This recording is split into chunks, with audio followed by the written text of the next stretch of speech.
वागीशाद्या सुमनसः सर्वार्थनाम उपक्रमे यन्नत्वा कृतकृत्योऽस्यु तन्नमामि गजाननम् दोर्भिर्युक्ता चतुर्भिस्फटिकमणिमयीम् अक्षमालां दधाना हस्तेनैकेन पद्मं सितमपि च शुकं पुस्तकं चापरेण भासा कुन्देन्दुशङ्खस्फटिकमणिनिभा भासमाना समाना सा मे वाग्देवतेयं निवसतु वदने सर्वदा सुप्रसन्ना कूजन्तं राम रामेति मधुरं मधुराक्षरम् आरुह्य कविताशाखां वन्दे वाल्मीकिकोकिलम् आपदामपहर्तारं दातारं सर्वसम्पदां लोकाभिरामं श्रीरामं भूयो भूयो नमाम्यहम् यत्र यत्र रघुनाथकीर्तनं तत्र तत्र कृतमस्तकाञ्जलिं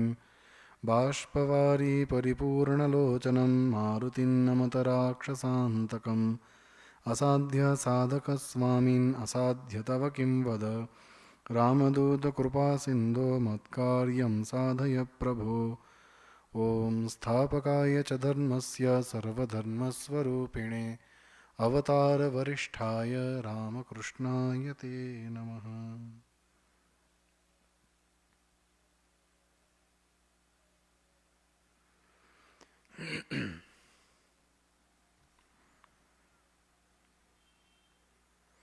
নমস্কার।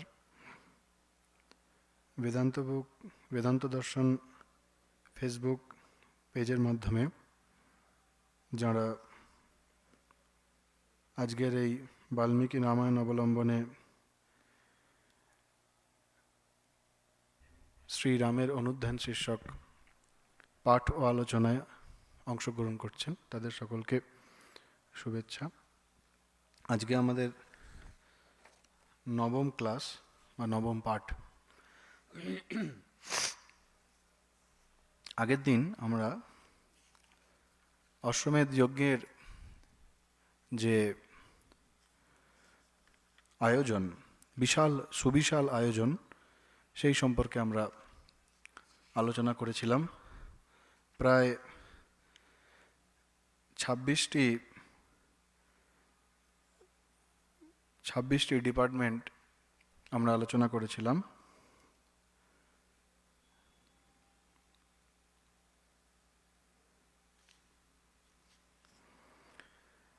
এবং সমস্ত কিছু এই ডিপার্টমেন্টগুলির মূলে ছিলেন, সর্বাধিনায়কের দায়িত্বে ছিলেন মুনিবর বশিষ্ঠ। সেই বশিষ্ঠের সর্বাধিনায়কত্বে অশ্বমেধ যজ্ঞের আয়োজন হচ্ছিল। বর্তমান যুগে এইরকম অশ্বমেধ যজ্ঞের আয়োজন করা খুবই দুরূহ।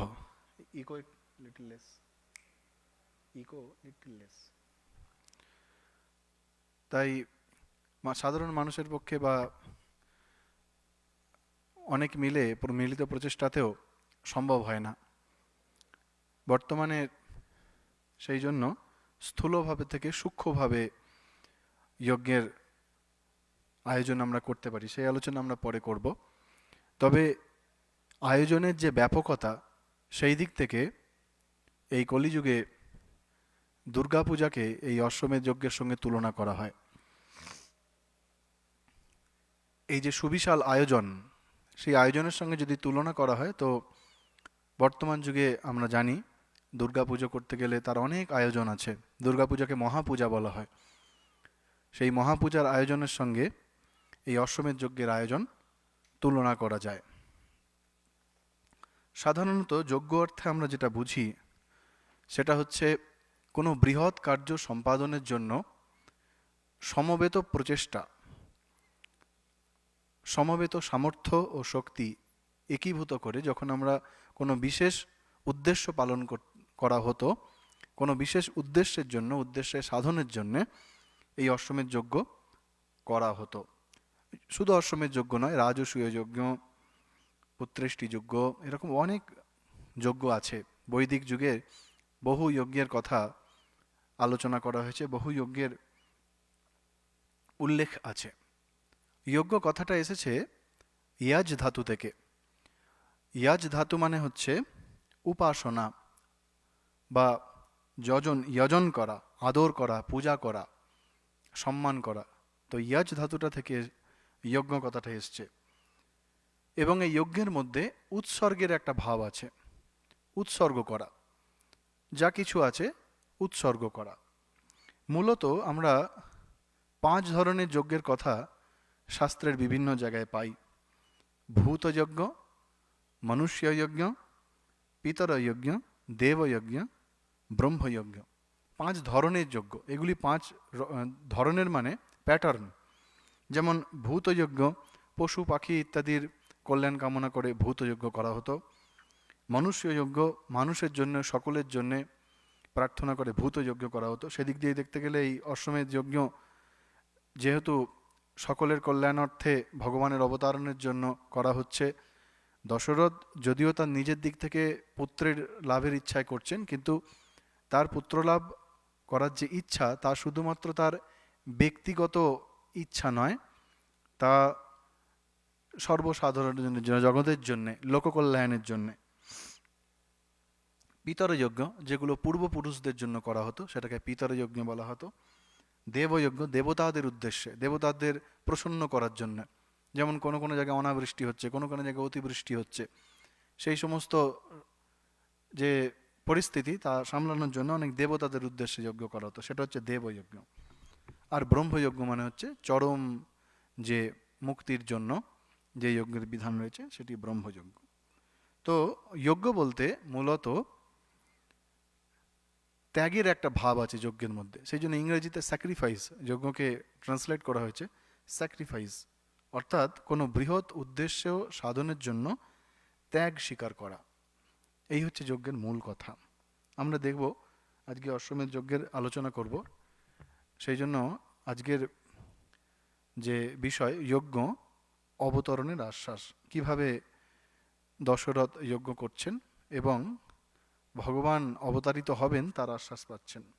আগের দিন আমরা দেখেছি যে ওই যজ্ঞের অশ্বটিকে ছেড়ে দেওয়া হয়েছিল, তো এখন সেই যজ্ঞের অশ্ব ফিরে এসেছে। অথ সংবৎসরে পূর্ণে তস্মিন প্রাপ্তে তুরঙ্গমে, অর্থাৎ 1 বছর হয়ে গেছে, আরও একটি বছর কেটে গেল, তো প্রায় 2 বছরের বেশি। প্রথমে যজ্ঞের জন্য যে আয়োজন, সেই আয়োজন করতে প্রায় 1 বছরের বেশি সময় কেটে গেছে। এবার যজ্ঞের অশ্ব ফিরে এসেছে এবং দশরথ এবং তার মহিষীরা তারা দীক্ষা গ্রহণ করছেন। যজ্ঞের অশ্ব ফিরে আসার ঠিক আগে দীক্ষা গ্রহণ করছেন। তো যেহেতু সেই যজ্ঞার্থে যে অশ্ব ছাড়া হয়েছিল সমগ্র পৃথিবী ভ্রমণ করে, সেই ঘোড়া ফিরে এসেছে, অশ্বটি ফিরে এসেছে। আমরা আগের দিন বলেছিলাম যে যে কোনো রাজ্যে যখন এই ঘোড়াটি যাবে, সেই রাজ্যের রাজা যদি তা মেনে নেন, তাহলে তিনিও এই যজ্ঞে এসে অংশগ্রহণ করবেন। এবং আমরা দেখেছি যে প্রভূত ধনসম্পত্তি নিয়ে, বহু রত্ন সম্ভার নিয়ে অনেক রাজা যজ্ঞের জন্য উপস্থিত হয়েছেন। তো সেইভাবে ঘুরতে ঘুরতে অশ্বটি ফিরে এসেছে। ফিরে আসার পরে যেহেতু ঋষ্যশৃঙ্গের কথা আমরা পড়েছি, ঋষ্যশৃঙ্গকে মূল দায়িত্ব দেওয়া হয়েছে যজ্ঞ করার জন্যে, আর সমগ্র যজ্ঞের ব্যবস্থাপনা দেখার জন্য বশিষ্ঠ রয়েছেন।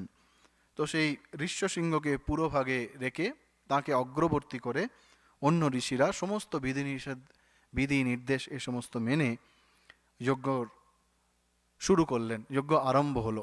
তো অশ্বমেধ যজ্ঞ আরম্ভ হলো।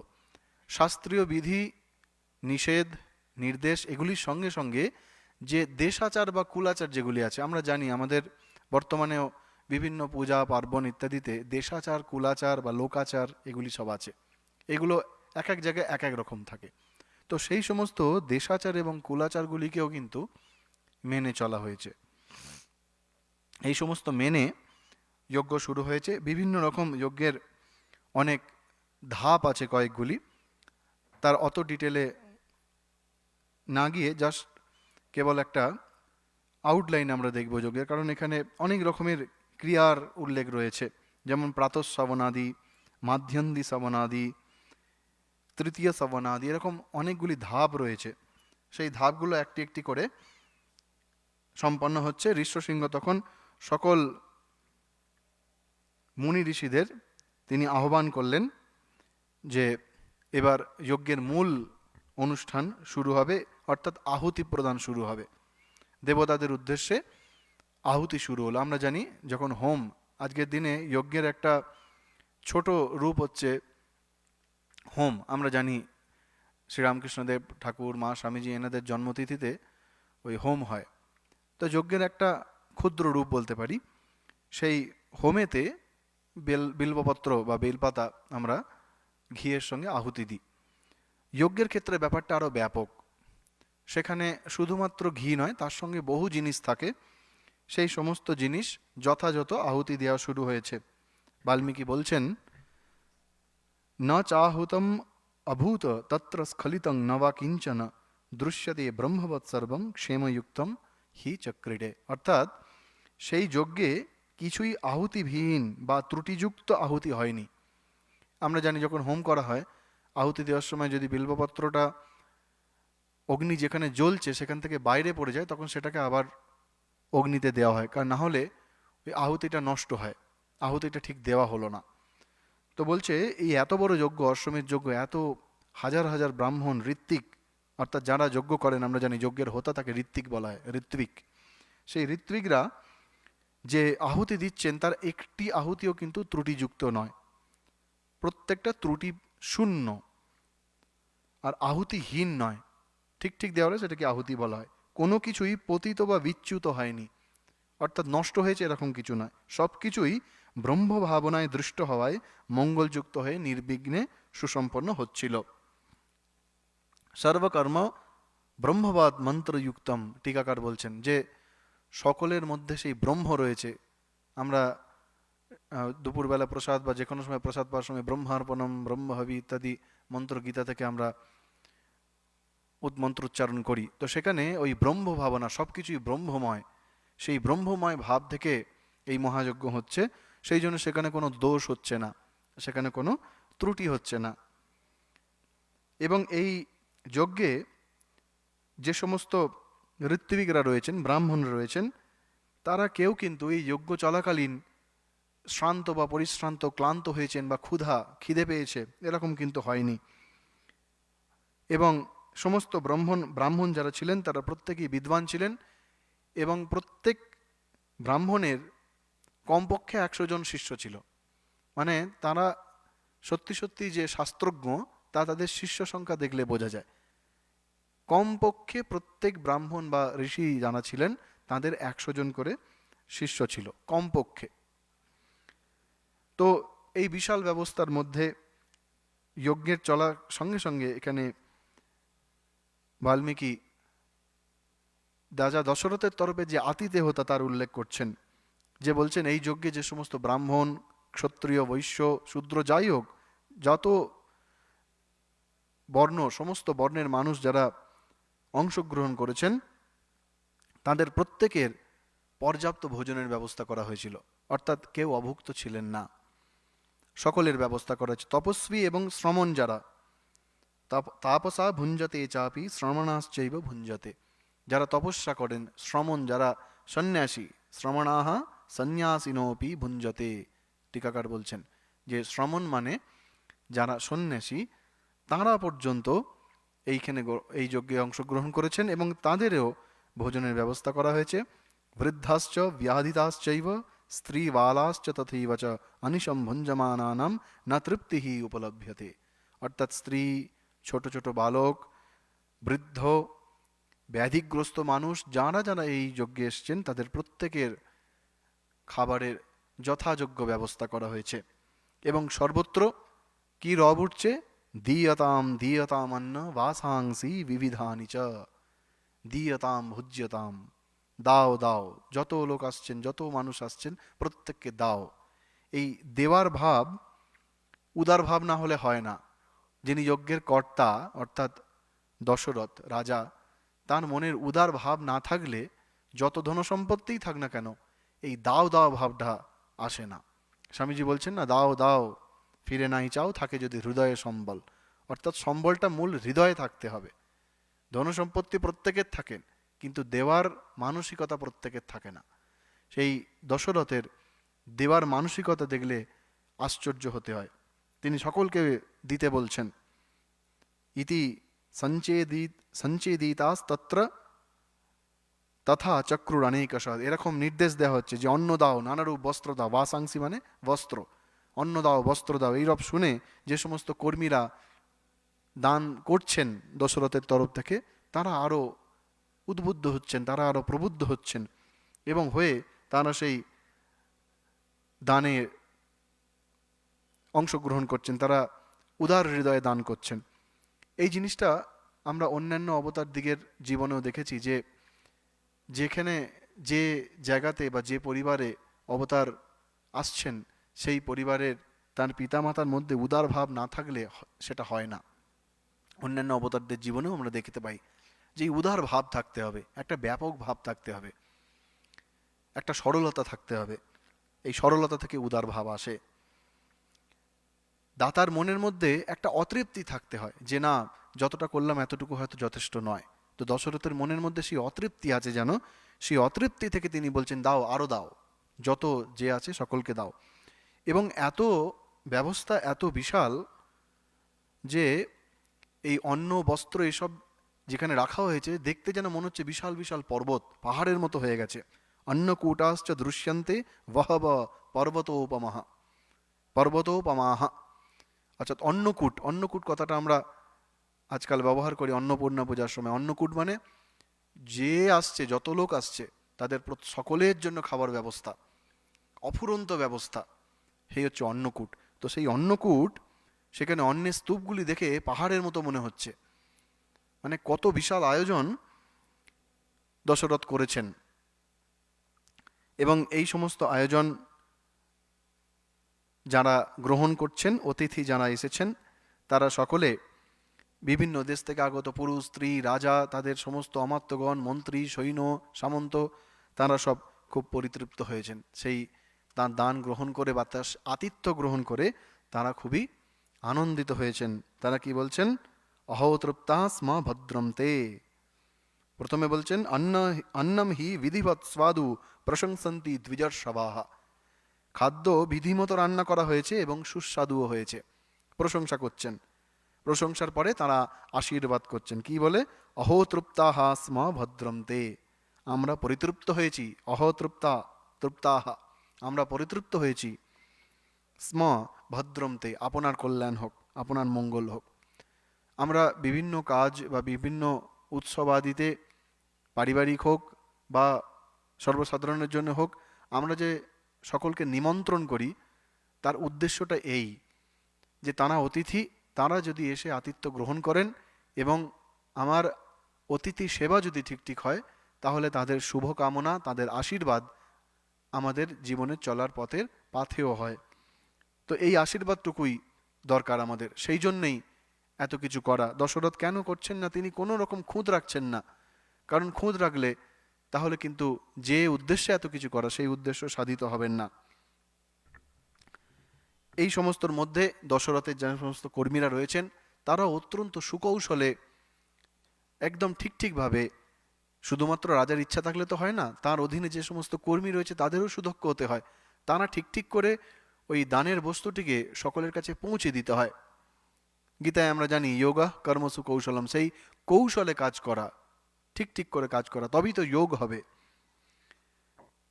এইরকম তারা পরিবেশন করছেন, পরিবেশনের সহায়তা করছেন। এবং শুধুমাত্র যজ্ঞের ওই সমস্ত কর্মগুলি বা এই সেবা কর্ম শুধু তাই নয়, এর মধ্যে যখন যজ্ঞের মধ্যে কোনো ফাঁক থাকছে সময়ের, অর্থাৎ যজ্ঞের একটি অংশ সমাপ্তি এবং অপর অংশের আরম্ভের মাঝে যে সময়টুকু রয়েছে, সেই সময়ের মধ্যে যে সমস্ত শাস্ত্রজ্ঞ ব্রাহ্মণ বা ঋষিরা এসছেন, তারা একে অপরের সঙ্গে শাস্ত্র চর্চা করছেন। কি অদ্ভুত! ভাবলে আমরা আশ্চর্য হই যে এত বড় ব্যবস্থা, এত বিশাল যজ্ঞ, তার মধ্যে এই সমস্ত কর্মের মধ্যেও সেই সমস্ত ব্রাহ্মণ ঋষিরা তারা একে অপরের সঙ্গে শাস্ত্রোক্ত তর্কে মেতে উঠেছেন। তারা শাস্ত্র চর্চা করছেন একে অপরকে হারাবার উদ্দেশ্যে। সেটা শুষ্ক তর্ক নয়, কিন্তু ওই তর্ক সভাগুলো থেকেই ভবিষ্যতের প্রতিভাবান মুনি ঋষি ব্রাহ্মণরা উঠে আসেন। বাল্মীকি বলছেন প্রাহুহু সুবাগ্মিনো ধীরাহা পরস্পর জিগীষয়া। একে অপরকে জয় করার ইচ্ছায়। তবেই তো তর্ক হবে। একে অপরকে জয় করার ইচ্ছায় তারা শাস্ত্রচর্চায় মেতে উঠেছেন। বর্তমান দিনে এই ভাবটার অত্যন্ত অভাব। আমরা সবসময় জাঁকজমকের মধ্যেই নিজেদেরকে হারিয়ে ফেলি। সেই জাঁকজমকপূর্ণ কর্মগুলির পিছনে যে ভাবটি রয়েছে, কেন আমরা করছি, সেই ভাবটা নিয়ে আলোচনা আমাদের মধ্যে কমে গেছে। এই রামায়ণের যুগের এই কথা পড়তে পড়তে যদি আমরা চিন্তা করি একটু, ধরা যাক শ্রী শ্রী মায়ের জন্মতিথি, সেখানে পূজা, হোম, ভজন, কীর্তন সব কিছু হচ্ছে, তার মাঝখানেও একটু চিন্তা করা, একটু মনন করা যে এই দিনটিতে শ্রী শ্রী মা এই পৃথিবীতে এই ধরাতলে অবতীর্ণ হয়েছিলেন। এই ভাবটা দরকার। তো সেই যুগে এই সমস্ত কর্মের মধ্যেও সেই ব্রাহ্মণ এবং ঋষিরা প্রত্যেক দিন তারা শাস্ত্রচর্চায় মেতেছিলেন। এবং সেই সমস্ত ব্রাহ্মণ যারা, তারা ব্রাহ্মণ বা যে ঋষিরা ছিলেন, তারা প্রত্যেকে বেদজ্ঞ, শাস্ত্রজ্ঞ ছিলেন। তাই দক্ষতা শীর্ষে ছিলেন তারা। সমস্ত রকম যোগাযোগ, সমস্ত রকম আয়োজন যথাসাধ্য হয়েছে। যজ্ঞের জন্যে যা যা লাগবে, বিল্ব শাখা, পলাশ গাছ আমরা জানি, সেই পলাশ গাছের শাখা, দেবদারু বৃক্ষের শাখা, এই সমস্তগুলি অশ্বমেধ যজ্ঞে লাগে। সেই সমস্ত কিছুগুলি যথাসাধ্য জোগাড় করা হয়েছে। ইউপকাষ্ঠ নির্মিত হয়েছে এবং শিল্পীদের দ্বারা যেন দেখে মনে হচ্ছে স্বয়ং বিশ্বকর্মা সেগুলিকে বানিয়েছেন। এত সুন্দর করে সাজানো হয়েছে যজ্ঞভূমি, এবং সেই সুন্দর যজ্ঞভূমির মধ্যে যজ্ঞ চলছে। যজ্ঞের জন্য যা যা দরকার সমস্ত কিছু একদম পরিপূর্ণরূপে আয়োজিত হয়েছেন। এবং সেই যজ্ঞের অঙ্গ হিসাবে মাতা কৌশল্যা অর্থাৎ রাজমহিষী, তিনিও সেই যজ্ঞে দীক্ষা গ্রহণ করার পরে তার দিকের বা অন্যান্য মহিষী যারা রয়েছেন, সুমিত্রা, কৈকেয়ী ইত্যাদি, তাদের যে সমস্ত অঙ্গগুলি রয়েছে তারাও সেগুলি যথাযথ সম্পন্ন করলেন। এবং ধীরে ধীরে যজ্ঞ এগিয়ে চলেছে। অশ্ব বলি হয়ে গেছে, সেই তাকে আহুতি দেওয়া হচ্ছে। এবং এই আহুতি দেওয়ার সময় একটি জিনিস এখানে বাল্মীকি বলছেন যে অন্যান্য যজ্ঞে পাকুড় গাছের শাখার সাহায্যে অগ্নিতে ঘৃতাহুতি দেওয়া হয়। এত পুঙ্খানুপুঙ্খ আমাদের মনে রাখতে হবে যে ব্রহ্মার আশীর্বাদে কিন্তু বাল্মীকি এই সমস্তগুলো ধ্যান দৃষ্টি সহায়ে দেখতে পাচ্ছেন এবং রচনা করছেন। কত পুঙ্খানুপুঙ্খ ব্রহ্মার আশীর্বাদটা মনে রাখতে হবে যে সামান্য ছোট ছোট জিনিসগুলো কিন্তু বাল্মীকির অগোচরে যাবে না, সমস্ত কিছু তার গোচর হবে। সেই জন্যই ছোট ছোট জিনিসগুলো, যে অশ্বমেধ যজ্ঞে বেতের পাত্রে হবি অর্থাৎ ঘি আহুতি দেওয়া হয়েছিল, সেটিও কিন্তু বাল্মীকি দেখতে পাচ্ছেন। প্রায় 3 দিন ব্যাপী, আমরা জানি এখানে শাস্ত্রে আছে কল্পসূত্রে, 3 দিন ধরে মূল অশ্বমেধ যজ্ঞটা চলে। তার প্রথম দিনে অগ্নিষ্টম যজ্ঞ করা হয়, দ্বিতীয় দিনে উক্থ্য এবং তৃতীয় দিনে অতিরাত্র। এই 3টি যজ্ঞ মিলে অশ্বমেধ যজ্ঞ করা হয়। তো এই 3 দিনে মোট 8 বার যজ্ঞ করা হলো। যজ্ঞ করে যজ্ঞ সম্পন্ন হচ্ছে, অশ্বমেধ যজ্ঞ মহাক্রতু। এই জন্য অশ্বমেধ যজ্ঞকে বলা হয় মহাক্রতু। ক্রতু মানে হচ্ছে যজ্ঞ। তো এই মহাক্রতু কারণ মোট 8 বার যজ্ঞ করা হচ্ছে। জ্যোতিষ্টম, আয়ুষ্টম, 2 বার অতিরাত্র, অতঃপর অভিজিৎ ও বিশ্বজিৎ যজ্ঞ এবং 2 বার আপ্তরিয়াম যজ্ঞ। মোট 8 বার যজ্ঞ করা হলো একই যজ্ঞভূমিতে, ধাপে ধাপে। এগুলি অত্যন্ত পুঙ্খানুপুঙ্খ ব্যাপার, এত পুঙ্খানুপুঙ্খ ব্যাপারের মধ্যে গেলে যাওয়ার দরকার নেই। আমরা মূল জিনিসটা জানার চেষ্টা করব। এবং এই যজ্ঞের যখন সম্পন্ন হচ্ছে, এই যজ্ঞ সম্পন্ন করে রাজা দশরথ এবার দান দিতে হবে। আমরা জানি যে কোনো যজ্ঞ, যে কোনো বৃহৎ কার্য সম্পন্নের পরে দান একটা তার বিশাল বড় অঙ্গ, সেই দান করতে হয়। কি অপূর্ব দশরথের ভাব! আমরা এখানে বাল্মীকি বলছেন যে বংশ গৌরব বর্ধক নরশ্রেষ্ঠ রাজা দশরথ বিধিপূর্বক যজ্ঞ সমাপন করে ঋত্বিকগণকে সমগ্র রাজ্য দান করলেন। পুরো রাজ্যটাই দান করে দিলেন রাজা দশরথ। ঋত্বিক ভ্যোহি দদৌ রাজা ধরাম তাং কুলবর্ধনা। পুরো যজ্ঞ করে পুরো তার রাজ্যটাই রাজা দান করে দিলেন। ভাবা যায় না, এই উদাহরণ অন্যান্য জায়গায় আছে কি না জানা নেই। তো তিনি তো দান করেছেন, রাজা তার ধর্ম দান করা সমগ্র রাজ্য তিনি দান করে দিলেন। কাকে দান করলেন? ওই ঋত্বিকদের, যারা যজ্ঞ করছেন, ব্রাহ্মণদের, ঋষিদের যারা আছেন, বশিষ্ঠ, ঋষ্যশৃঙ্গ আদি, যে সমস্ত জাবাল, কাশ্যপ, হ্যাঁ, যত ঋষিরা আছেন সকলকে দান করে দিলেন। তারপরে কি হলো? তখন সেই ঋত্বিকগণ, রাজা তো আনন্দিত তিনি দান করেছেন, সেই ঋত্বিকগণ তাঁরা বলছেন, আপনি একাই সমগ্র পৃথিবী পালন করতে সমর্থ, আমাদের রাজ্যের প্রয়োজন নেই, কারণ আমরা রাজ্য পালনে সমর্থ নই।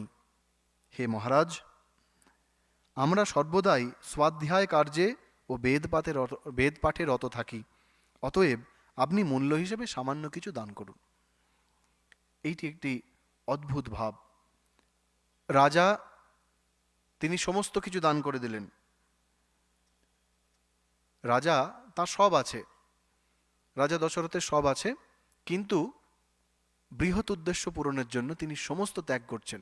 দান করা মানে তিনি তার আমিত্ব ত্যাগ করছেন, তো তিনি সমস্ত ত্যাগ করছেন।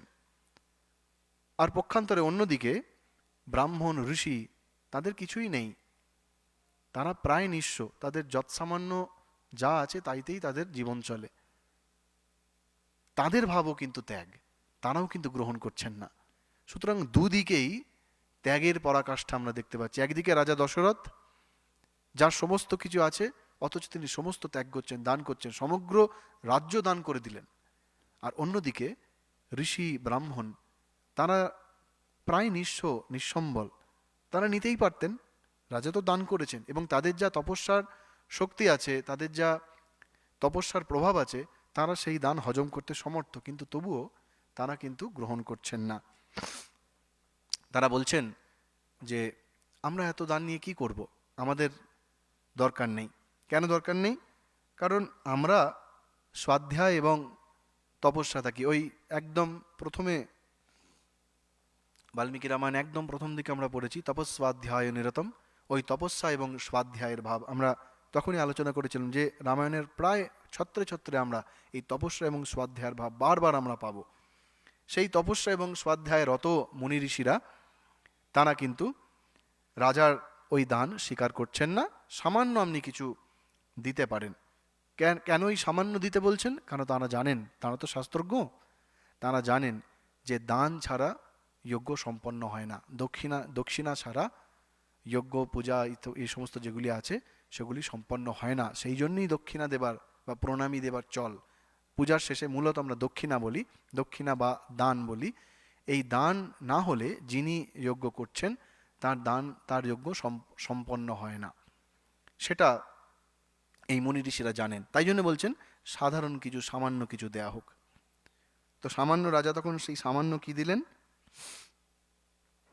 এব মুক্ত নরপতিঃ ব্রাহ্মণৈঃ বেদ পারগৈঃ গবাং শতসহস্রাণি দশতেভ্য দদৌ নৃপঃ দশকোটিম সুবর্ণস্য রজতস্য চতুর্গুণম।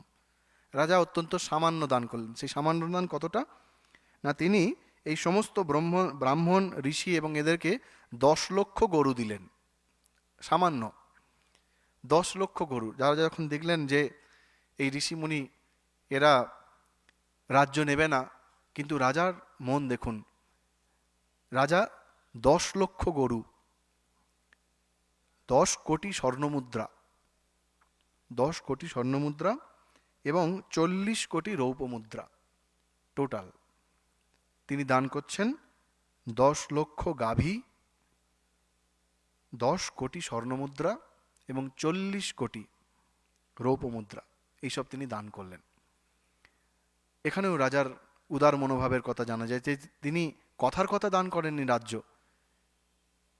মনে একটা প্রশ্ন আসে যে এত স্বর্ণমুদ্রা, রৌপ্যমুদ্রা এত সব এলো কোথা থেকে? আমরা আগে পড়েছি যে সমস্ত রাজারা এই অশ্বমেধ যজ্ঞে অংশগ্রহণ করছেন, তারাও প্রভূত অর্থ ও ধনসম্পত্তি নিয়ে কিন্তু এই যজ্ঞে অংশগ্রহণ করেছেন, কারণ তারাও কৃতার্থ হতে চান। অশ্বমেধ যজ্ঞ একটা বিশাল যজ্ঞ, যে সেই যজ্ঞের ভাগী হবে সেই যজ্ঞের যৎকিঞ্চিৎ ফল পাবে। সেই জন্য রাজা এরকম দান করলেন। এবার দানের পর কি হলো? তখন এই ঋত্বিকগণ যা দান করা হয়েছে সেই সমস্ত স্বর্ণমুদ্রা, রৌপ্যমুদ্রা, গাভী ইত্যাদি মুনিশ্রেষ্ঠ বশিষ্ঠ এবং ঋষ্যশৃঙ্গকে দিয়ে দিচ্ছেন। এবং ঋষ্যশৃঙ্গ এবং মুনিশ্রেষ্ঠ বশিষ্ঠ তিনি তখন সেই সমস্ত যা দান দেওয়া হয়েছে তার যথাযথ তিনি বন্টন করলেন, যথাযথ যোগ্যতা অনুসারে। ততস্তে ন্যায়ত কৃত্বা, ন্যায় অনুসারে, অন্যায় করে নয়, যে যতটা পারলে লুটে পুটে নিল সেরকম নয়। যার যতটুকু যোগ্যতা সে ততটুকুই পাবে। ততস্তে ন্যায়তঃ কৃত্বা প্রবিভাগম দ্বিজোত্তমাহা, অর্থাৎ পরস্পর ন্যায়সঙ্গতভাবে ভাগ করে নিলেন। একটা এত স্বয়ংসম্পূর্ণ ভাব এই বশিষ্ঠের সমস্ত কিছু নখদর্পণে রয়েছে। কাকে কতটুকু দিতে হবে বশিষ্ঠ জানেন, সেই জন্য ন্যায়সঙ্গত। ন্যায় কখনো, ন্যায়ের অবমাননা করা যাবে না। যা কিছু হতে হবে ন্যায়সঙ্গত হতে হবে, যুক্তিসঙ্গত হতে হবে, শাস্ত্রসঙ্গত হতে হবে। সেই জন্য যজ্ঞের প্রথম থেকে একদম শেষ অবধি, এখনো যজ্ঞ শেষ হয়নি, সবে অশ্বমেধ যজ্ঞ হয়েছে, এরপরে এখনো আছে। তো এই যজ্ঞের শেষে অশ্বমেধ যজ্ঞ যখন শেষ হচ্ছে, একদম যজ্ঞের শুরু থেকে শেষ অবধি বশিষ্ঠের যে যজ্ঞ পরিচালনা, যে অ্যাডমিনিস্ট্রেশন কিভাবে চালাতে হয়, বশিষ্ঠ এখানে একটা অন্যতম বড় উদাহরণ। যে প্রথম থেকে শেষ অবধি একদম যেমনটি ভাবা হয়েছে ঠিক সেই রকম হবে। এইরকম দান যখন হয়ে গেল, তখন রাজা শুধু এখন অবধি রাজা কাদেরকে দিয়েছেন, যে সমস্ত ব্রাহ্মণ বা ঋষিরা যজ্ঞে অংশগ্রহণ করেছেন। এরপরে তারা ছাড়াও সেখানে হাজার হাজার ব্রাহ্মণ, হাজার হাজারেরও বেশি, বহু সংখ্যক ব্রাহ্মণ তারা এসছেন যজ্ঞ দর্শন করতে। তারা যজ্ঞে অংশগ্রহণ করছেন না, তারা নিমন্ত্রিত হয়ে এসছেন। তাদেরকেও তিনি কোটি সংখ্যক স্বর্ণমুদ্রা, সমগ্র ব্রাহ্মণকে, সেই সমস্ত যেখানে ব্রাহ্মণরা, আরও অন্যান্য ব্রাহ্মণ যারা ছিলেন তাদেরকে সুবর্ণ অর্থাৎ সোনা এবং কোটি সংখ্যক 1 কোটি স্বর্ণমুদ্রা, আবার 1 কোটি স্বর্ণমুদ্রা তিনি দান করলেন। এটা কাদের জন্য না, যারা সেই যজ্ঞ দেখার জন্য এসছেন। কাউকে খালি হাতে ফিরাবেন না, দিয়তাম ভুজ্যতাম, কাউকে খালি হাতে ফিরাবেন না। এই সমস্ত দান যখন হয়ে গেছে, সব দান যখন হয়ে গেছে, ঠিক সেই সময় একজন দরিদ্র ব্রাহ্মণ তিনি এসছেন, প্রার্থনারত হয়ে তিনি এসছেন। দরিদ্রায় দ্বিজায়াথ হস্তাভরণম উত্তমম। তো তখন আর দান করার মতো কিছু নেই। তখন দশরথ কি করলেন, সেই প্রার্থনারত দরিদ্র ব্রাহ্মণটিকে নিজের হাতের শ্রেষ্ঠ অলংকার খুলে তাকে দান করলেন। অর্থাৎ কাউকে খালি হাতে ফেরাবেন না। কে জানে, তিনি হয়তো ভগবান স্বয়ং এসছেন দান গ্রহণ করতে।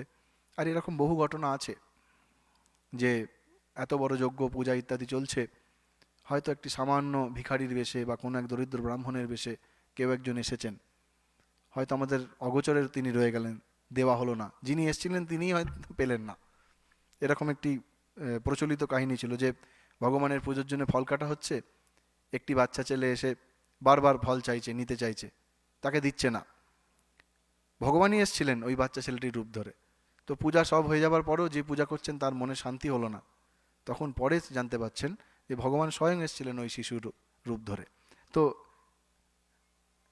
তিনি আসতে পারেন, সেই জন্য রাজা নিজের হাতের অলংকার খুলে, সর্বশ্রেষ্ঠ অলংকার খুলে, কস্মৈচিৎ ইয়াচমানায় দদৌ রাঘবনন্দনা, সেই রঘুনন্দন রাজা দশরথ নিজের হাতে শ্রেষ্ঠ অলংকার খুলে তিনি দান করছেন, তাকেও খালি হাতে ফেরাচ্ছেন না। এরপর রাজা ওই যে সমস্ত ব্রাহ্মণ ঋষি আছেন তাদের যথাযথ প্রণাম করে তাদের আশীর্বাদ নিচ্ছেন এবং সকলে আমরা খুবই খুশি হয়েছি এই রকম বলে সকলে রাজাকে আশীর্বাদ করছেন।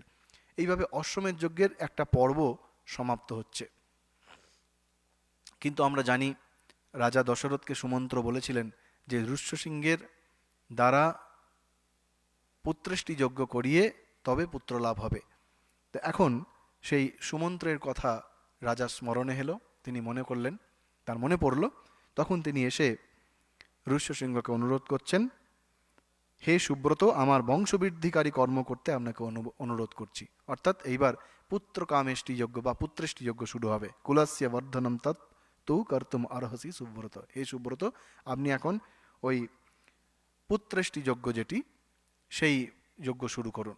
বলা মাত্র ঋষ্যসিংহ তখন ধ্যানস্থ হলেন এবং ধ্যানস্থ হয়ে তিনি ধ্যান থেকে বুদ্ধিত হয়ে বললেন, ঠিক আছে, অথর্ব বেদ মন্ত্রোক্ত পুত্রেষ্টি যজ্ঞ আমি করব এবং আপনার মনস্কামনা পূর্ণ হবে, আপনি পুত্র লাভ করবেন। এই বলে তিনি পুত্রেষ্টি যজ্ঞ শুরু করলেন। পুত্র যুক্ত ইষ্টি, ইষ্টি মানে হচ্ছে যজ্ঞ। ইস ধাতু থেকে ইস মানে ইচ্ছা, সেই ইচ্ছার জন্য করা হচ্ছে, ওই জন্য ইষ্টি, পুত্রেষ্টি। ইষ্টি ইয়াগ বিশেষম, গোবিন্দরাজ টিকাকার বলছেন ইষ্টি মানে হচ্ছে যজ্ঞ সম্বন্ধীয় যা কিছু, তাই জন্য পুত্র কামেষ্টি, পুত্রের জন্যে। তো যখন এই পুত্রেষ্টি যজ্ঞের আহুতি আবার শুরু হলো,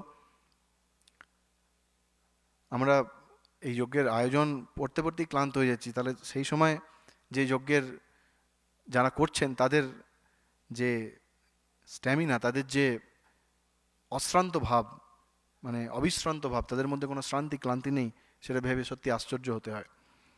তো এই পুত্রেষ্টি যজ্ঞের আহুতি শুরু হয়েছেন এবং যেই আহুতি শুরু হয়েছে সেই সময় ততঃ দেবাহ সগন্ধর্বাহ সিদ্ধাশ্চ পরমর্ষয়ঃ ভাগ প্রতিগ্রহার্থম বৈ সমবেতা যথাবিধি।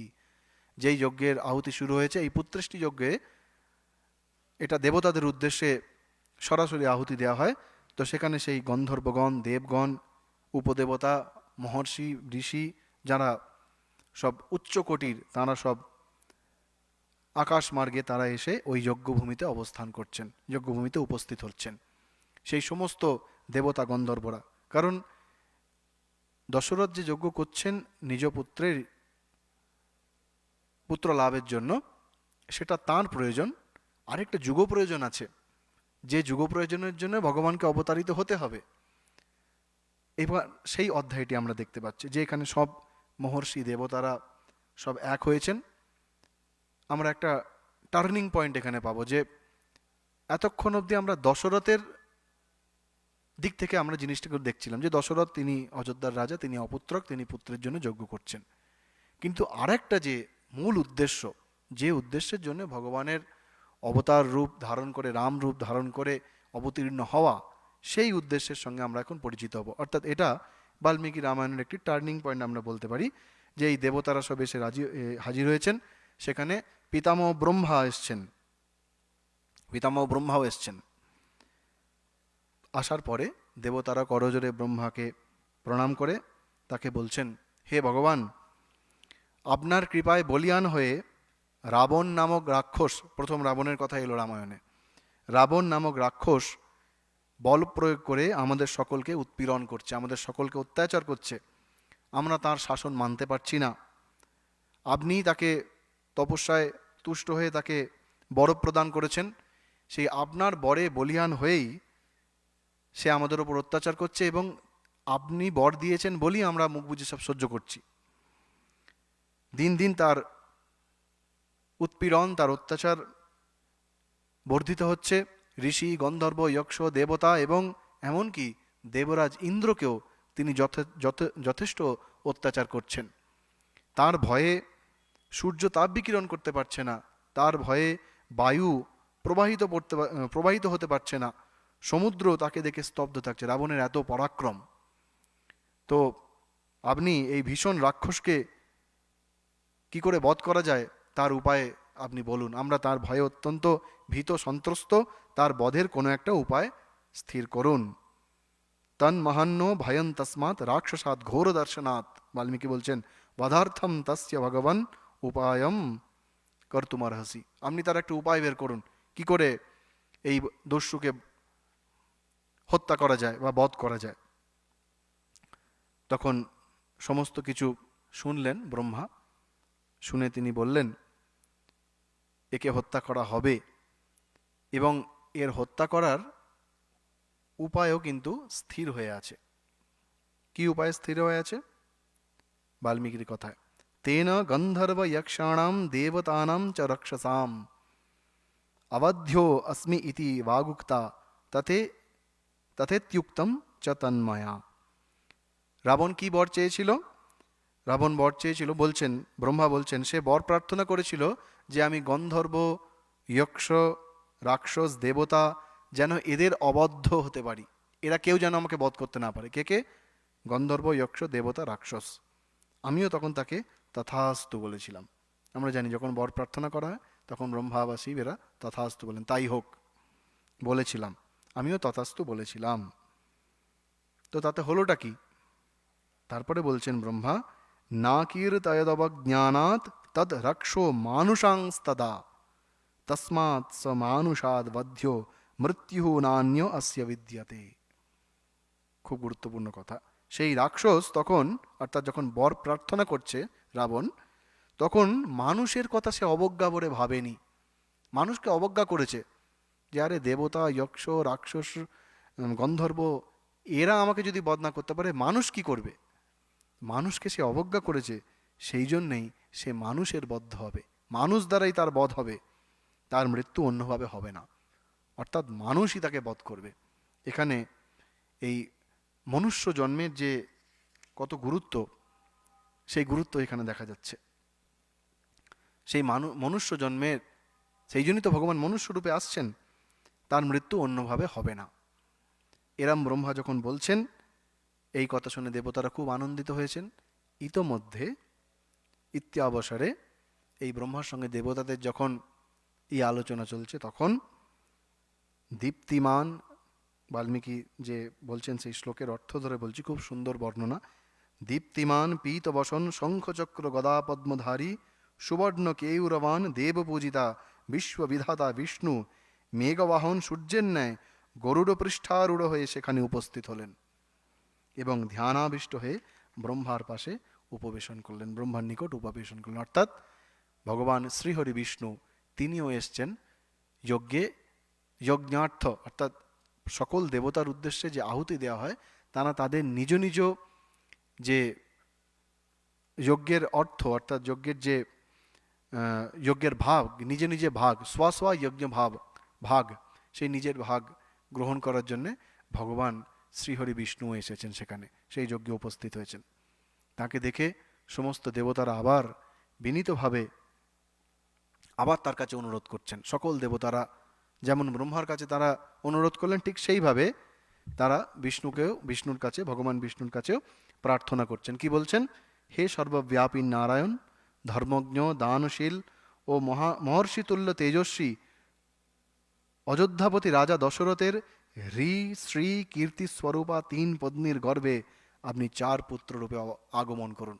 অর্থাৎ একেবারে সরাসরি ভগবান শ্রী বিষ্ণুকে অবতারিত হওয়ার বা মনুষ্য রূপ ধরে অবতার রূপ পরিগ্রহ করার জন্যে অনুরোধ করছেন সমস্ত দেবতারা একসঙ্গে, এবং কোথায় কিভাবে করছেন সেটাও অনুরোধ করছেন, কারণ তাঁরা যে যজ্ঞস্থলে এসে উপস্থিত হয়েছেন, সেখানে তখন অশ্বমেধ যজ্ঞ হয়ে গিয়ে পুত্রেষ্টি যজ্ঞ শুরু হয়েছে। দশরথ কায়মনোবাক্যে সেই যজ্ঞে রত, এবং তার যে তিন স্ত্রী, রাজমাতা কৌশল্যা, সুমিত্রা, কৈকেয়ী, এই যে তিনজন স্ত্রী, তাদেরকে কিভাবে বর্ণনা করছেন? হ্রি শ্রী কীর্তি স্বরূপা, তিনজন যেন তিন স্বরূপ, তার সেই তিন রাজমাতা মহিষীদের গর্ভে আপনি জন্মগ্রহণ করুন। হে বিষ্ণু, আপনি মনুষ্যরূপ পরিগ্রহ করে দেবতাদের অবদ্ধ, ত্রিলোকের কণ্টকরূপ বৃদ্ধিপ্রাপ্ত রাবণকে যুদ্ধ করে হত্যা করুন। অবধ্যম দৈবতৈর্বিষ্ণু সমরে জহি রাবণম, যুদ্ধক্ষেত্রে এসে আপনি সেই রাবণকে বধ করুন। কেন বধ করতে বলছেন? আবার বলছেন দেবতারা, সেই মূর্খ রাক্ষস নিজের বল বৃদ্ধি করে আমাদের উপর অত্যাচার করছেন। সেই রাক্ষস ঋষিদের ওপর, গন্ধর্ব, যক্ষ, দেবতা সকলের ওপর সে অত্যাচার করছে। যারা ধার্মিক জীবন যাপন করেন, যারা তপস্যার জীবন যাপন করেন, তাদের তপস্যা নষ্ট করে দিচ্ছেন। তো সেই তাকে বধ করতে হবে। হে দেব, আপনি আমাদের সকলের পরম আশ্রয়স্থল। খুব সুন্দর শ্লোকের আকারে করে বলছেন, ত্বম গতিহি পরমা দেব সর্বেষাং নঃ পরন্তপ বদায় দেবশত্রূণাম নৃণাম লোকে মনঃ কুরু। আমরা পূজার সময় একটি মন্ত্র বলি না, ওম তদ্বিষ্ণু পরমম পদম সদা পশ্যন্তি সূরয়ঃ দিবিব চক্ষুরার্থম, ঠিক অনুরূপ অর্থ যে হে দেব, আপনি আমাদের সকলের পরম আশ্রয়। আপনি ছাড়া আমাদের আর কেউ নেই। অতএব হে শত্রু সন্তাপক, দেবশত্রুদের বধের কারণে মনুষ্য লোকে আবির্ভাবের বা জন্মগ্রহণের জন্য আপনি মনস্থির করুন। অর্থাৎ তাদের দুঃখের কথা, তাদের অত্যাচারিত হওয়ার কথা বলে তারা এই ভগবান বিষ্ণুকে অনুরোধ করছেন। তখন ভগবান দেখছেন এই দেবতারা অত্যন্ত শোকে আকুল, দুঃখে তাদের হৃদয় ভরে উঠেছে। প্রথমেই তিনি কি বললেন? ভয়ং ত্যাজত ভদ্রম। হে দেবতাগণ, আপনারা ভয় ত্যাগ করুন। স্বামীজিও বলছেন বারবার, গিভ আপ ফিয়ার, যে ভয় মানে মৃত্যু, ভয় আপনারা ত্যাগ করুন, আপনারা অভয় হন, আপনাদের কল্যাণ হোক, আপনাদের মঙ্গলের জন্য দেবতা ঋষিদের ভয় উৎপাদক দুর্ধর্ষ ক্রূর স্বভাব রাবণকে আমি বধ করব। শুধু রাবণকে নয়, তিনি বলছেন সপুত্র পৌত্রম সামাত্যম সমন্ত্রী জ্ঞাতি বান্ধবম, মানে পৌত্র অমাত্য মন্ত্রী জ্ঞাতি বন্ধু সহ, অর্থাৎ রাবণকে সমূলে আমি ধ্বংস করব, এবং ধ্বংস করে 11,000 বৎসর অর্থাৎ 11,000 বৎসর আমি এই মনুষ্যলোকে বাস করে এই পৃথিবীকে পালন করব। দেবতাদের এইরূপ বর দিলেন বিষ্ণু। বর দিয়ে তখন তিনি ভাবছেন যে কোথায় জন্মগ্রহণ করা যায়, জায়গা খুঁজছেন। ঠিক এই সময় কিন্তু দশরথ যজ্ঞ করছেন অযোধ্যাতে। তো তখন ভগবান বিষ্ণু নিজেকে 4 অংশে বিভক্ত করে রাজা দশরথকে তিনি পিতৃত্বে মনোনীত করছেন। কেন অযোধ্যা? আমরা আগের কোনো এক পাঠের সময় আলোচনা করেছিলাম। অযোধ্যা, মথুরা, মায়া, কাশী, কাঞ্চি, অবন্তিকা, পুরী, দ্বারবতী চৈব সপ্তৈতা মোক্ষদায়িকাহা। 7টি জায়গা আছে মোক্ষক্ষেত্র হিসাবে পরিচিত, তার মধ্যে অযোধ্যা হচ্ছে অন্যতম। অযোধ্যা, সেই অযোধ্যায় তিনি দশরথের গৃহে অবতরণ করবেন বলে মনস্থির করলেন, আশ্বাসন দিলেন। তিনি অবতরণের আশ্বাসন দিলেন। এখন এই যে অশ্বমেধ যজ্ঞের এত বিশাল আয়োজন, এবং রাজা কি করে এই যে যজ্ঞ সুসম্পন্ন হয়েছে বলেই তো ভগবান বিষ্ণু এসেছেন। তো এই যজ্ঞের সুসম্পন্নতা কি করে হচ্ছে না, একটি কথা আছে আমরা অনেকে জেনে থাকি, সংঘে শক্তি কলিযুগে। শুধু এই যুগে নয়, যুগেই যুগে, অনেক মতান্তরে যুগে যুগে বলে যে সমবেত প্রচেষ্টায় যদি কোনো কাজ করা হয়, সেই কাজ পূর্ণরূপে সম্পাদিত হতে বাধ্য। দশরথে যজ্ঞ করার ক্ষেত্রে দেবতাদের সমবেত হয়ে ব্রহ্মা এবং পরে বিষ্ণুর কাছে প্রার্থনা, এই যে নিঃশর্ত প্রার্থনা, সেই প্রার্থনা তিনি নিশ্চয়ই শোনেন। সমবেত প্রচেষ্টায় আমরা প্রার্থনা করলে সেই প্রার্থনা তিনি নিশ্চয়ই শোনেন, এবং শোনেন বলেই তৎক্ষণাৎ তিনি তাদের প্রার্থনা শুনে এবং দশরথকে যজ্ঞ সুসম্পন্ন করতে দেখে, কারণ পুত্রেষ্টি যজ্ঞ তখন চলছে, আহুতি দানে সব চলছে, সেখানেই তিনি ঠিক করলেন যে তিনি দশরথের ঘরে, অযোধ্যা দশরথের ঘরে অবতার হয়ে তিনি জন্মগ্রহণ করবেন। এর পরের দিন আমরা এখনো পুত্রেষ্টি যজ্ঞ কিন্তু শেষ হয়নি। পুত্রেষ্টি যজ্ঞের এখনো কয়েকটি দিক আছে, এবং শুধুমাত্র এই যজ্ঞ কেন সুসম্পন্ন হলো, সব আয়োজন তো যথাযথ আয়োজন তো করা হয়েছে। বশিষ্ঠ, ঋষ্যশৃঙ্গেরা একদম যথাযথ আয়োজন করেছেন। রাজা দশরথ যজ্ঞের আয়োজন, যজ্ঞে অতিথি যারা এসছেন তাদের অতিথি সৎকার বা যজ্ঞের পরে দান, কোনো কিছুতেই তিনি কার্পণ্য করেননি। কিন্তু এত কিছুর পরেও কয়েকটি সূক্ষ্ম ভাব রয়েছে দশরথের মধ্যে, যেই সূক্ষ্ম ভাবগুলিকে আমরা যদি আমাদের আধ্যাত্মিক জীবনে পালন করি, তাহলে আমাদেরও ভগবান লাভ হওয়া বা ঈশ্বর লাভ করার পথে আমরাও এগিয়ে যেতে পারি। তো সেই কয়েকটি সূক্ষ্ম দৃষ্টি রয়েছে। পরের দিন আমরা ওই সূক্ষ্ম দিকগুলি আমরা আলোচনা করব। এবং দশরথের যজ্ঞ কেন সম্পন্ন হলো এবং সেই যজ্ঞের সঙ্গে অন্য অন্য যজ্ঞের একটি তুলনামূলক আলোচনাও আমরা করব, এবং তারপরে দেখব যে এই পুত্রেষ্টি যজ্ঞ করে কিভাবে দশরথ সফল হচ্ছেন, এবং ভগবান আজকে যে আশ্বাসন দিলেন আমরা পড়লাম, সেই আশ্বাসন কিভাবে কার্যে পরিণত হচ্ছে তার বিবরণ আমরা পরের দিন পড়ব। ওম শান্তি শান্তি শান্তি। হরি ওম তৎসদ। শ্রীরামকৃষ্ণার্পণমস্তু।